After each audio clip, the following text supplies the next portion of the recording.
President Trump is about to take his presidency back on the road. Being hunkered down in the White House for the most part since March, he begins his foray back into the crowds with his commencement address at West Point tomorrow before heading off for a series of political rallies all across the country next week. The theme of the Commander-in-Chief's address will be a celebration of the accomplishments of the roughly 1,000 newly minted first lieutenants. His speech will be a warm-up for what's ahead next week. Trump will launch the first of 5 state rallies in Tulsa, Oklahoma next Friday, the kind of raucous political rallies that help propel him into the White House. The rallies are a way for him to control the narrative, which is how he's successful.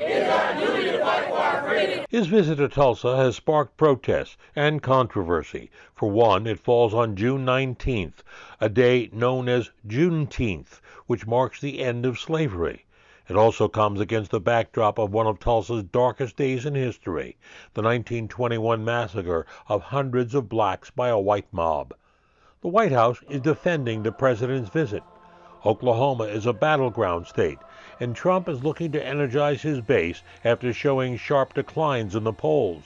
I don't think it's a life or death political situation for him. 2016 taught us not to have any faith in the polls. They taught him not to have any faith in the polls. And this is a way for him to connect with people. The rallies are his polls. Rallies will fuel the fire when it comes to COVID transmission. The Trump campaign says there will be health precautions in place in the 19,000-seat arena, and all attendees will have to sign waivers not to sue if they get the coronavirus.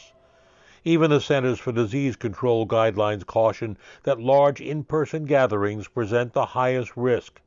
Infectious disease specialists agree. So we know when people cough, yell, speak, sneeze, they expel material that is infectious. And so we also know that the more people an individual interacts with at these gatherings, the longer the interaction lasts, the higher the risk of COVID spreading. The nation's most prominent public health official, Dr. Anthony Fauci, he declined to speculate whether these rallies would result in a spike in COVID-19 cases.